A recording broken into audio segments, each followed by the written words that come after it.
Hello everyone, very good evening to all of you. I am Shahid Khan and you are watching People's Academy. Welcome back once again to People's Academy. So as you know that we have started a video series जिसमें हम MA Political Science के entrance papers को discuss कर रहे हैं and मैं आपको बता दूं 2020 का हम एंट्रेंस पेपर पूरा डिस्कस कर चुके हैं एंड ये एंट्रेंस पेपर हम कश्मीर यूनिवर्सिटी के डिस्कस कर रहे हैं अभी। तो आज हम एक और एंट्रेंस पेपर आपके लिए लेके आए हैं दैट इज़ 2021 एंड ये इसका पार्ट ए रहेगा। मैं आपको बता दूं आपका एग्जाम अगले 6 दिनों में आने वाला है and before that will try to cover this entrance paper completely and then इसके अलावा मैंने आपको कहा है कि will come up with two videos on Western political thought and Indian political thought and one more video on Indian polity including important articles on Indian polity। तो चलिए शुरू करते हैं। हम आज की जो डिस्कशन है हमारी देर आर सम 15 क्वेश्चन जो हम आज डिस्कस करने जा रहे हैं। So guys this is our PDF, ये हमारी पीडीएफ है जिसको हम डिस्कस करने जा रहे हैं। आप मैं आपको बता दूं कि पीडीएफ को एडिट करने में थोड़ा टाइम लग जाता है। जो पेपर्स ओरिजिनली हमारे पास हैं वो इतने ब्लर हैं कि उनको अच्छे से डिस्कस नहीं किया जा सकता, क्वालिटी में थोड़ा डिफरेंस आ जाता है, तो इसलिए हमें ये टाइप करना पड़ता है, तो इसलिए थोड़ा सा टाइम लग जाता है। तो चलिए शुरू करते हैं हम क्वेश्चन नंबर 1 से। मैं आपको बता दूँ इसकी कंप्लीट पीडीएफ आपको मिल जाएगी at the end of this series for 2021 paper. And इससे पहले मैं आपको बता दूं कि टेलीग्राम का लिंक जो है वो डिस्क्रिप्शन में दिया गया है, वहाँ पे जाके आप हमें टेलीग्राम पे ज्वाइन कर सकते हैं। वहाँ पे एक ऑलरेडी पीडीएफ जो है अपलोडेड है। चलिए शुरू करते हैं आज की डिस्कशन एंड वीडियो को आप कंप्लीट तक देखें एंड चैनल को भी सब्सक्राइब कर दें। तो ये है हमारा सबसे पहला क्वेश्चन आज का। क्वेश्चन इंटरनेशनल रिलेशन से पूछा गया है। Which of the following according to Wallerstein is not a feature of periphery. तो मैंने आपको बताया कि वेलस्टेन ने ऑलरेडी मैं आपको बता चुका हूँ कि इन्होंने एक वर्ल्ड सिस्टम थ्योरी दी, वर्ल्ड सिस्टम थ्योरी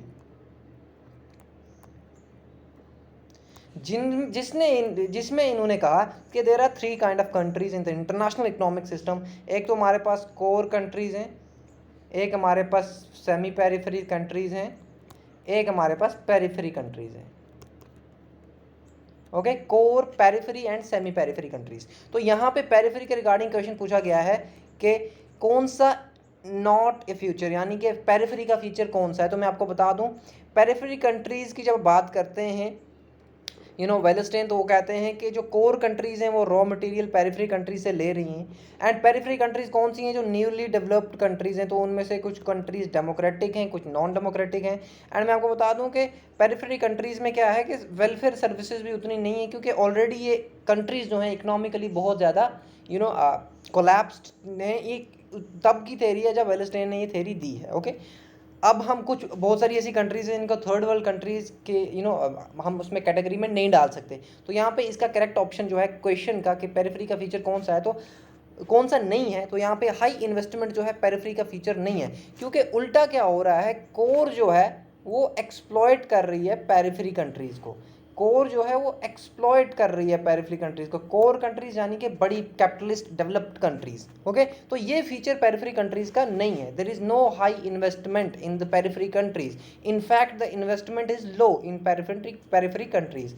यहाँ पे हो क्या रहा है, यहाँ से रिसोर्सेज लिए जा रहे हैं, रॉ मटेरियल लिया जा रहा है कोर कंट्रीज में। ओके, तो इस हिसाब से यहाँ पे एक ऑप्शन सी हमारा जो है, ऑप्शन नंबर सी वो करेक्ट है। चलते हैं नेक्स्ट क्वेश्चन पे। क्वेश्चन नंबर 2 हमारे पास है। Who has given the concept of development of under development. Development of under development ये कॉन्सेप्ट किसने दिया है? तो मैं आपको बता दूं करेक्ट ऑप्शन है A.G. फ्रैंक। मैं आपको बता दूं इन्होंने डिपेंडेंसी थ्योरी दी है, डिपेंडेंसी थ्योरी। ये भी इंटरनेशनल पॉलिटिक्स में एक इम्पॉर्टेंट थ्योरी है।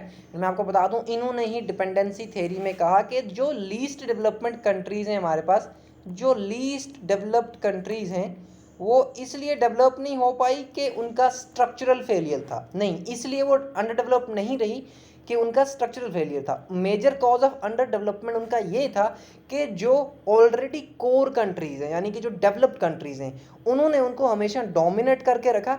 एंड उसकी वजह से जो डेवलप्ड कंट्रीज़ थी उन्होंने इस तरह का इकोनॉमिक सिस्टम इंटरनेशनल लेवल पे बनाया कि जो लीस्ट डेवलप्ड कंट्रीज़ थी ये डेवलप हो ही नहीं पाई। ओके, तो लीस्ट डेवलप्ड कंट्रीज़ की अंडर डेवलपमेंट का जो कॉज है, मेजर कॉज, वो डेवलप्ड कंट्रीज़ हैं एंड उनका बनाया हुआ सिस्टम है, ना कि लीस्ट डेवलपमेंट कंट्रीज़ खुद। ओके क्योंकि हर जगह इतने रिसोर्सेज तो होते हैं कि एक पॉपुलेशन को, एक कंट्री को सस्टेन किया जा सके, लेकिन डेवलप्ड कंट्री ने हमेशा इन लीस्ट डेवलप्ड कंट्रीज़ को डोमिनेट करके रखा एंड इस तरह का इकोनॉमिक सिस्टम बनाया इंटरनेशनल लेवल पे कि ये कंट्रीज़ अंडर डेवलप्ड ही रह गई। तो ये है dependency theory and A.G. Frank ने दिया है ये आइडिया।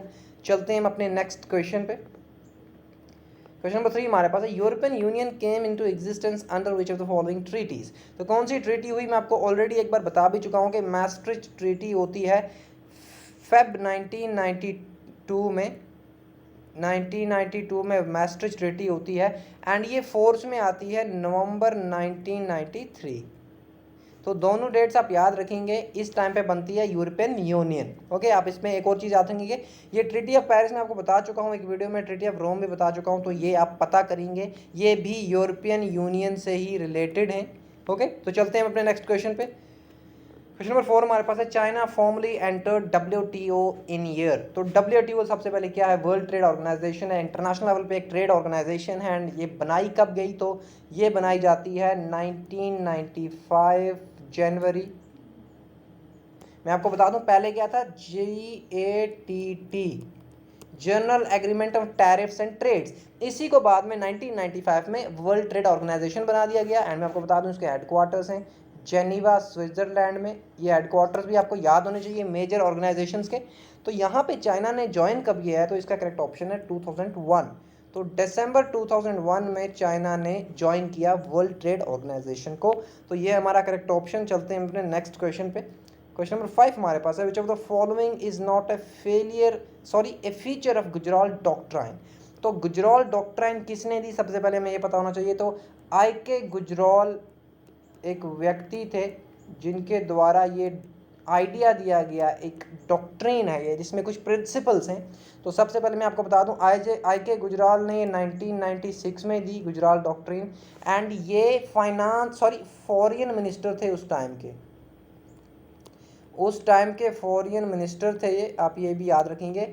एंड इन्होंने ये डॉक्ट्रिन दी एंड इसमें 5 प्रिंसिपल्स रखे गए एंड मैं आपको बता दूं कि उनमें से यहाँ पे एक प्रिंसिपल जो है वो नहीं है, तो वो ऑप्शन नंबर डी करेक्ट है हमारा। कि कौन सा फीचर नहीं है गुजराल डॉक्ट्रिन का, तो नो रेसिप्रोसिटी। तो ये इसका फीचर था कि भाई इंडिया जो भी साउथ एशियन नेशंस के साथ करेगा, क्योंकि साउथ एशिया में कितनी कंट्रीज़ हैं, 8 कंट्रीज़ हैं, तो साउथ एशिया की तरफ एक पॉजिटिव अप्रोच था ये गुजराल डॉक्ट्रिन, आप याद रखेंगे। इंडिया की तरफ से एक पॉजिटिव अप्रोच था क्योंकि आपको पता है इंडिया सबसे बड़ी कंट्री है साउथ एशिया में। तो इनका ये एक स्टेप था कि हम किस तरह से फ्रेंडली रिलेशंस डेवलप कर सकें अपनी साउथ एशियन नेबरिंग कंट्रीज़ के साथ। तो यहाँ पे क्या हुआ कि ये सारे जो प्रिंसिपल्स हैं, ये 3 के 3 प्रिंसिपल इसी में हैं कि भाई हमें एक दूसरे के इंटरनल अफेयर्स में इंटरफेयर नहीं करना है, हमें एक दूसरे की टेरिटोरियल इंटीग्रिटी की रिस्पेक्ट करनी है, लेकिन हम मेटल्स को सॉल्व करेंगे पीसफुल तरीक़ों से, लेकिन मल्टीलेटरल नहीं, बायलेटरली यानी कि जिन 2 कंट्रीज़ में, जिन 2 पार्टनर्स में कन्फ्लिक्ट होगा वो उसको पीसफुली रिजॉल्व करेंगे। मल्टीलेटरल होता है जब बहुत सारी कंट्रीज एक कन्फ्लिक्ट में, मल्टी मीन्स बहुत सारी कंट्रीज जब एक कन्फ्लिक्ट में इन्वॉल्व हो जाती हैं सेटल करने के लिए। तो यहाँ पे मल्टीलेटरली नहीं था, बायलेटरली था, तो ये फीचर नहीं है गुजराल डॉक्ट्रिन का, ये आप याद रखेंगे। चलते हैं हम अपने नेक्स्ट क्वेश्चन पे। 5th हमारे पास है, the centre for policy research published the report non alignment 2.0 in year dash. तो कब सेंटर फॉर पॉलिसी रिसर्च जो है इन्होंने एक रिपोर्ट पब्लिश की इस नाम से, नॉन अलाइनमेंट 2.0 इन ईयर। तो ये मैं आपको बता दूं पब्लिश होती है, ऑप्शन नंबर इसका आप सी जो देख पा रहे हैं 2012, तो इसमें ये पब्लिश होती है। ओके, तो ये आप याद रखेंगे, ये करंट अफेयर की तरह आपको पूछा जाएगा या फिर आपको नाम से रिगार्डिंग भी पूछा जाएगा। नॉन अलाइनमेंट मूवमेंट आपको पता है नेहरू का इसमें बहुत इंपॉर्टेंट रोल था, इसलिए नेहरू को इंटरनेशनलिस्ट भी कहा जाता है। इस पर हम MCQ कर चुके हैं। चलते हैं अपने नेक्स्ट क्वेश्चन पे। 7 हमारे पास है, which among the following is odd one regarding the elements of Kautilya state. तो मैं आपको बताया था कि कौटिल्य ने कौन सी थ्योरी दी, Saptanga theory. Saptanga theory means there are 7 elements of state के 7 एलिमेंट्स हैं एंड इसमें से हमें यहाँ पे ऑड वन आउट करना है, यानी कि कौन सा एलिमेंट नहीं है। तो मैं आपको बता दूं अरी जो है ये कोई एलिमेंट नहीं बताते हैं हमारे कौशल्या। तो बाकी जो है एलिमेंट्स हैं, जैसे स्वामी जो है ये रूलर है, मैं आपको साथ के साथ एलिमेंट्स बता देता हूँ। अमात्य जो है इसको मिनिस्टर कहा जाता है। डंडा जो है इसको डांडा या फिर जो भी आप कहते हैं इसको मिलिट्री कहा जाता है, ये भी एक एलिमेंट था। इसके अलावा हमारे पास दुर्ग एक एलिमेंट था जिसको फोर्ट्स कहते हैं कि कंट्री को प्रोटेक्ट करने के लिए हमें एक फोर्ट्स बनाने चाहिए। जनपद भी एक एलिमेंट था, जनपद होता है पॉपुलेशन। और इसके अलावा एक और था हमारे पास जो है कोशा। कोशा मीन्स ट्रेजरी। एंड एक और हमारे पास है एंड वाला मित्रा, सेवंथ वाला। मित्र means allies, friendly allies. Okay, तो ये 7 एलिमेंट्स हैं कौटिल्य के द्वारा दिए गए, तो ये आप याद रखेंगे। चलते हैं हम अपने नेक्स्ट क्वेश्चन पे। Who among the following describe Tilak as the maker of modern India? बाल गंगाधर तिलक आपको पता है एक एक्सट्रीमिस्ट थे, सबसे पहली बात। दूसरी बात ये है कि इन्होंने 2 इम्पोर्टेंट न्यूज़पेपर शुरू किए, मराठा एंड केसरी, ये भी आप याद रखेंगे, मराठा एंड केसरी। एंड इसके अलावा मैं आपको बता दूं इनको लोकमान्य तिलक भी कहा जाता था, ये भी आपको पता है, लोकमान्य तिलक। एंड इनको किसने कहा है मेकर ऑफ इंडिया? तो मैं आपको बता दूं गांधी ने इनको कहा है। गांधी के भी 2 न्यूज़पेपर्स हैं, एक तो हरिजन है जो इम्पोर्टेंट है, एंड एक यंग इंडिया है। ये 2 इम्पोर्टेंट न्यूज़पेपर हैं गांधी के, तो आप याद रखेंगे। चलते हैं अपने नेक्स्ट क्वेश्चन पे। अम्बेडकर को फादर ऑफ इंडियन कॉन्स्टिट्यूशन कहा जाता है, ये आपको पता है। क्वेश्चन नंबर 9 हमारे पास है, in which of the following years Ambedkar founded the independent labour party? तो इंडिपेंडेंट लेबर पार्टी अम्बेडकर द्वारा कब बनाई गई? तो इसका करेक्ट ऑप्शन है ऑप्शन नंबर जो हमारे पास सी है, 1936 में अम्बेडकर बनाते हैं इंडिपेंडेंट लेबर पार्टी। एंड मैं आपको बता दूं अम्बेडकर को भारत रत्न भी मिला है 1990 में। 1990 में इनको भारत रत्न अवार्ड मिला है। भारत रत्न अवार्ड जो है ये आप याद रखेंगे हाईएस्ट सिविलियन अवार्ड है, हाईएस्ट सिविलियन अवार्ड। बहुत सारे सिविलियन अवार्ड है ना, पद्म भूषण है, पद्म विभूषण है, पद्मश्री है, लेकिन भारत रत्न सबसे हाईएस्ट सिविलियन अवार्ड है। 1990 में ये अम्बेडकर को दिया गया है। ओके, या आप अम्बेडकर की डेथ हो गई थी 1990 तक, तो इनके सम्मान में ये दिया गया है। ओके, आप ये याद रखेंगे। चलते हैं अपने नेक्स्ट क्वेश्चन पे। क्वेश्चन नंबर 10 हमारे पास है, which of the following statements is correct regarding the ideas of Ram Manohar Lohia? तो राम मनोहर लोहिया के रिगार्डिंग कौन सा स्टेटमेंट करेक्ट है? तो यहाँ पे मैं आपको बता दूं कि करेक्ट स्टेटमेंट जो है वो ऑप्शन नंबर डी है। He believed equality and prosperity are twins, के इक्वालिटी होगी तो प्रोस्पेरिटी होगी, इसलिए इन 2 को हमेशा साथ रखा जाएगा। बाकी सब गलत हैं क्योंकि ये फुल फ्रीडम नहीं देते थे प्रॉपर्टी मैटर्स में, यानी प्राइवेट प्रॉपर्टी के मैटर्स में फुल फ्रीडम नहीं दी जाए लोगों को।